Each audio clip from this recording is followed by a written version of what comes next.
Ya, baik. Terima kasih untuk para pemirsa UNER Channel yang saya hormati. Assalamualaikum warahmatullahi wabarakatuh. Izinkanlah saya selaku Direktur Pendidikan Universitas Erlangga menyampaikan tentunya policy kebijakan proses belajar mengajar atau yang kita kenal dengan istilah PBM di Universitas Erlangga. Sungguhnya sudah kita tuangkan di dalam Surat Edaran Rektor nomor 69 tahun 2021 tentang pelaksanaan proses belajar mengajar semester genap 2020-2021. Yang intinya bahwa pembelajaran di UNER dengan melihat kondisi pandemi yang tentunya pada saat itu pun masih belum terlalu menggembirakan, tentunya dari pihak rektorat atau juga Universitas Erlangga memiliki policy bahwa PBM itu dilaksanakan dengan tentunya metode pembelajaran ada beberapa opsi, yaitu adalah satu dengan cara daring, yaitu adalah pembelajaran online, dan yang kedua tentunya ada pembelajaran yang gabungan dari pembelajaran online dan offline, yaitu adalah yang kita kenal dengan pembelajaran hybrid learning atau juga blended learning begitu, untuk mengantisipasi bagi tentunya para mahasiswa di beberapa program studi di mana kompetensi terkait dengan soft skill-nya itu sangat tinggi dituntut begitu. Seperti misalnya untuk teman-teman di prodi kesehatan, ada di kedokteran, ada di kedokteran gigi, ada di farmasi, kesehatan masyarakat, keperawatan, dan juga mungkin juga ada prodi-prodi yang lain yang tidak menutup kemungkinan dituntut soft skill yang cukup tinggi, sehingga metode pembelajaran blended atau hybrid juga bukan sebuah hal yang tentunya tidak bisa dilakukan. Jadi itu tentunya kebijakan yang sampai hari ini masih digunakan begitu. Akan kita mulai tanggal 22 Agustus ini adalah tentunya nanti waktunya mahasiswa-mahasiswa kita, ya, termasuk mahasiswa baru kita, baik itu mahasiswa D3, mahasiswa D4, mahasiswa jenjang S1, S2, S3, spesialis, dan subspesialis, itu akan mulai kita berikan waktu untuk melakukan pengajuan kartu rencana studinya itu adalah tanggal 22 Agustus 2021 sampai dengan tanggal tentunya adalah tanggal 4 September. Jadi selama 2 minggu atau mungkin ya hampir 3 minggu kita berikan, atau 3 minggu itu kita berikan kesempatan untuk memberikan, atau 2 minggu maksud saya adalah memberikan kesempatan untuk melakukan pengisian kartu rencana studi. Nah, tentunya kapan kita mulai semester ini atau semester dasar itu akan kita lakukan atau kita mulai tanggal 5 September. Jadi kita akan mulai tanggal 5 September, hari Senin. Nah, disitulah nanti kita juga akan selalu mengikuti perkembangan dan juga kebijakan pemerintah terkait dengan tentunya apakah memungkinkan gitu kita itu nanti di semester dasar sudah mulai menerapkan lebih banyak blended atau hybrid learning dibandingkan kuliah daring gitu. Ya, terima kasih. Jadi begini, para pemirsa UNER Channel yang saya hormati, kebijakan tentunya terkait dengan penerimaan mahasiswa baru sesungguhnya juga tidak beda jauh dengan penerimaan mahasiswa baru sebelum ada tentunya kondisi pandemi ini. Artinya apa? Artinya tentunya kebijakan Universitas Erlangga bahwa mahasiswa baru itu tentunya harus dikenalkan terhadap tentunya lingkungan sivitas akademika Universitas Erlangga, baik itu terkait dengan kampus, struktur organisasi kepemimpinan di tingkat rektorat, di tingkat fakultas, prodi, dan juga pengenalan fasilitas pembelajaran itu juga nanti akan tetap dilakukan dengan program PPKMB. Itu yang akan dikelola oleh Direktorat Kemahasiswaan dengan semua unit yang terkait, begitu, untuk bagaimana mengenalkan jati diri ke-UNER-an, artinya juga memberikan bahwa UNER punya slogan excellent with morality. UNER itu juga memiliki value yang sekarang diangkat menjadi UNER hebat dengan yang humble, yang excellent, yang free, yang agile, yang transcendent itu akan dikemas dalam PPKMB yang tentunya nanti harapannya juga bisa tergantung kondisi, apakah nanti itu akan dilakukan offline atau kan dengan blended misalnya seperti itu. Sehingga interaksi antara mahasiswa satu dengan mahasiswa yang lain nanti akan bisa terjalin. Karena salah satu keunggulan kita bagaimana membangun karakter jati diri kulineran itu adalah bagaimana meningkatkan selain interpersonalnya juga harus diperkuat, tapi juga intrapersonalnya, bagaimana komunikasi, bagaimana kerjasama, bagaimana menghargai orang lain. Nah, ini harus dikenalkan juga kepada calon-calon kesatria muda kita itu dengan program PPKMB yang terintegrasi dalam program yang nantinya tentunya kita akan lakukan bersama-sama dengan Direktorat Kemahasiswaan gitu.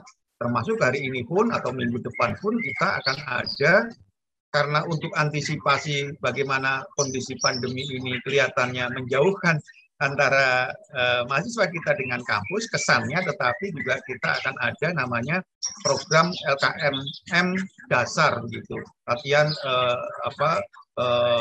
untuk kegiatan leadership kepada mahasiswa yang akan dilakukan kepada mahasiswa semester 2 ke atas untuk bagaimana implementasi dari istilah sambang kampus begitu. Selain juga ada pembekalan terkait dengan leadership untuk kemahasiswaan, dan mungkin nanti juga akan ada kegiatan blendednya, artinya mahasiswa yang mengikuti itu juga akan bisa mengunjungi beberapa lokasi kita, karena kita punya kampus, ada kampus A, ada kampus B, ada kampus C. Nah, nanti PPKMB juga akan desainnya akan model seperti itu, hanya saja sambil menunggu perkembangan kondisi pandemi ini seperti apa begitu.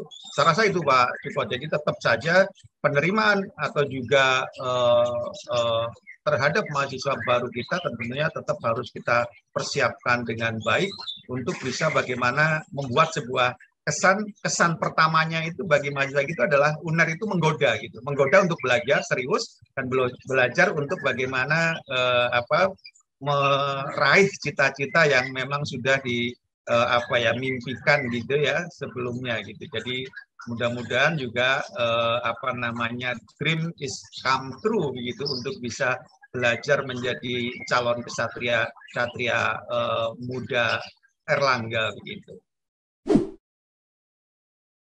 Kemarin kita juga baru melepaskan program kegiatan KKN ya, penerjunan KKN yang dilakukan oleh Bapak Rektor, yang tentunya kegiatan KKN itu adalah merupakan juga salah satu kegiatan akademik sesungguhnya yang ada di Direktorat Pendidikan, tetapi pelaksanaannya ada di lembaga pengabdian penelitian dan pengabdian kepada masyarakat begitu. Nah, tentunya untuk kegiatan KKN yang saat ini dalam kondisi pandemi tentunya juga perlu kehati-hatian, sehingga kebijakan dari pihak Rektorat kemarin bahwa atau juga dari pimpinan Erlangga terkait dengan masalah KKN juga hampir mirip sama dengan kebijakan PPM, karena KKN juga masuk dalam ranah kegiatan proses belajar mengajar, tetapi ini adalah belajar bersama masyarakat begitu untuk bisa meningkatkan level kompetensi di bidang bagaimana tadi bisa bekerja sama, bisa tentunya menggali sinergitas di antara prodi yang lain, sehingga ada implementasi juga interprofessional education gitu. Jadi artinya pembelajar bersama masyarakat, bersama tentunya lintas prodi, lintas fakultas begitu. Nah, itu dilakukan dengan cara daring gitu ya. Dengan cara daring gitu ya kepada mahasiswa kita, tentunya tetap saja mengedepankan bagaimana input, output, dan impact-nya itu bisa didapatkan. Jadi artinya bahwa outputnya bukan hanya sekedar laporan, bukan hanya sekedar informasi di sosmed bahwa saya sudah berkomunikasi dengan bidan desa, tapi paling tidak juga harusnya kegiatan KKN ini juga ada dua luaran. Satu untuk luaran mahasiswa itu sendiri, bagaimana bisa meningkatkan rasa percaya diri, mengimplementasikan keilmuan yang ada dengan kita belajar bersama masyarakat, tapi juga belajar bersama dengan disiplin ilmu yang berbeda untuk membantu menyelesaikan problem-problem yang ada di masyarakat itu sendiri, terutama dari masyarakat marginal atau desa yang menjadi sasaran dari kegiatan KKN ini begitu ya. Dan yang berikutnya pasti yang tidak kalah penting adalah tentunya program-program yang diajukan itu nanti kalau bisa juga berdampak begitu. dampak atau impact yang bukan hanya output dari luaran KKN itu sendiri. Walaupun juga memang kegiatan KKN itu hanya direncanakan hanya 1 bulan, tapi mudah-mudahan nanti bisa ada keberlanjutan bagi mahasiswa semester berikutnya. Sehingga mungkin akan jadi sebuah desa binaan yang nanti program KKN itu akan menjadi program yang tidak hanya short program, tapi paling tidak middle atau mungkin jangka panjang gitu. Sehingga impact-nya itu bisa dirasakan bahwa mahasiswa bisa bekerja, berkarya, belajar bersama, tapi juga membantu permasalahan dari desa itu. Yang kedua, magang juga demikian. Ini adalah termasuk bentuk daripada program atau kegiatan Merdeka Belajar Kampus Merdeka. Karena sekarang ini kami tentunya di Universitas Erlangga harus juga mensupport bagaimana program Merdeka Belajar Kampus Merdeka yang sudah dicanangkan oleh Mas Bro Menteri, begitu dengan 8 kegiatan, mulai dari pertukaran mahasiswa, mulai kampus mengajar, mulai juga membantu riset, kegiatan ada desa binaan, ada juga KKN tematik, ada juga yang lainnya, termasuk juga pembelajaran lintas prodi, lintas rumpun ilmu internal kita di fakultas itu. Jadi magang juga salah satu dari aktivitas dari program Merdeka Belajar Kampus Merdeka yang memang dilakukan oleh biasanya institusi non-pendidikan. Nah, ini juga tentunya mereka sudah melakukan kerjasama dengan Kemendikbud, sehingga mereka juga sudah memiliki kurikulum program magang yang sudah ditawarkan kepada kita para mahasiswa, sehingga nanti terkait dengan bobot SKS-nya atau waktu pelaksanaannya dan substansi terkait dengan program itu juga yang bisa kita analisis disesuaikan dengan capaian pembelajaran kita, sehingga tentunya harapannya tidak menyimpang mahasiswa kita, tetapi paling tidak juga sesuai dengan bidang kajian kita atau kompetensi kita. Nah, bagaimana kalau ketika pada saat pandemi? Pasti tentunya juga akan ada pembelajaran atau kegiatan magang itu yang bisa dilakukan dengan cara daring seperti KKN itu tadi, tetapi ada beberapa target juga ketika nanti pandemi sudah berakhir, misalnya magang itu pun juga akan dilakukan kegiatan mungkin apakah itu closing-nya atau apa, pada saat untuk mereview kegiatan magang itu tadi apakah sudah tercapai, itu biasanya akan dilakukan dengan cara blended magang gitu. Jadi artinya ada tatap muka pada termin-termin waktu tertentu misalnya seperti itu. Karena kita magang sudah cukup banyak Pak Suko yang sudah kita lakukan oleh mahasiswa kita.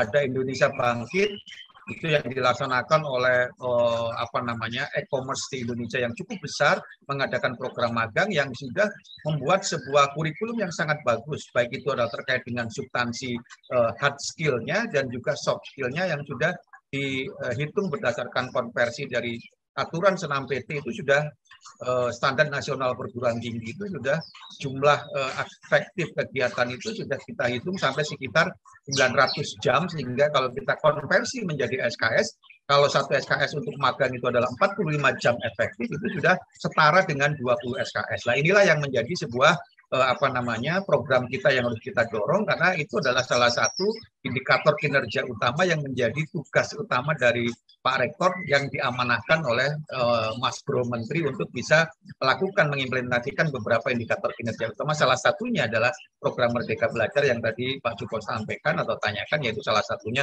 selain KKN adalah program magang independen bersertifikat di perguruan atau tentunya institusi non perguruan tinggi.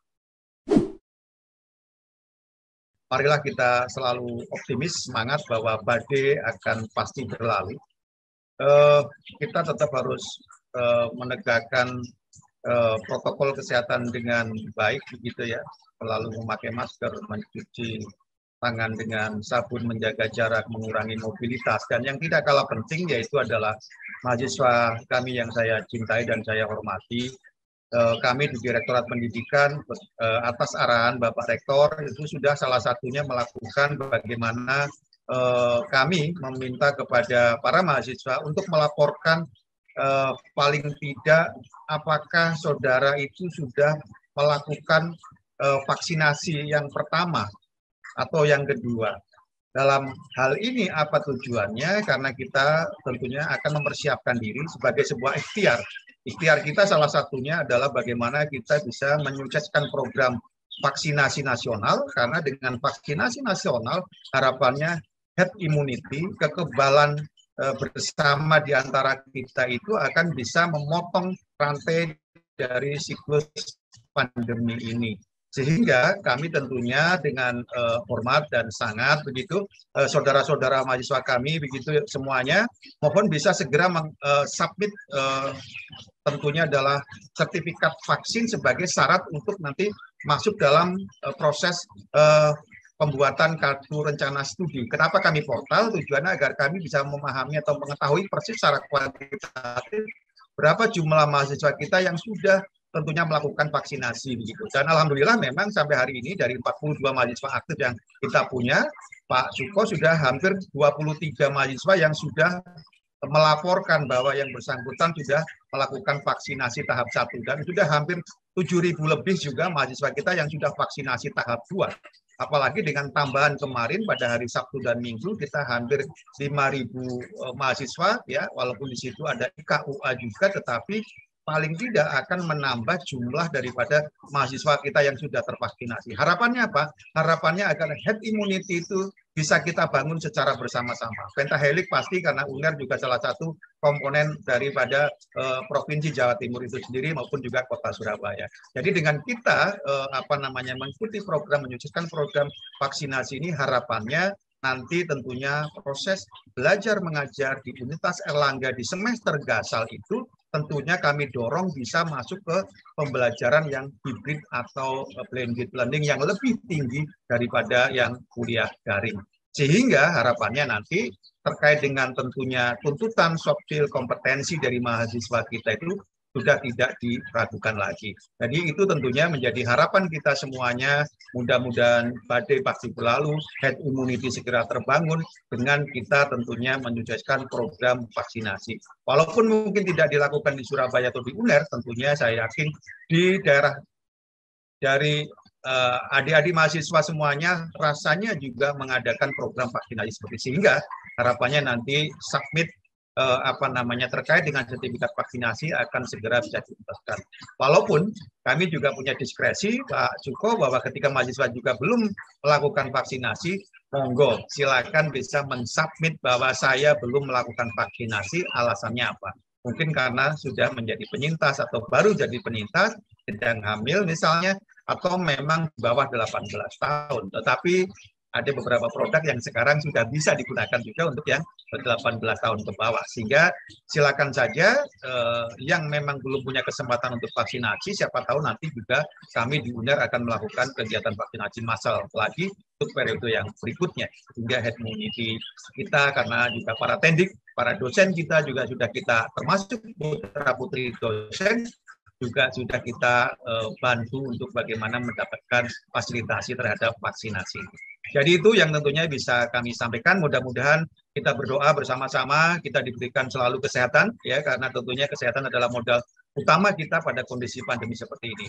Jadi tentunya semangat, tetap semangat, dan tentunya khususnya untuk mahasiswa baru, selamat datang para kesatria-kesatria muda yang harapannya Anda, saudara semuanya ini akan memiliki kebanggaan yang luar biasa untuk belajar di universitas yang tercinta di mana kita sudah masuk dalam rekognisi internasional di ranking 465 dunia.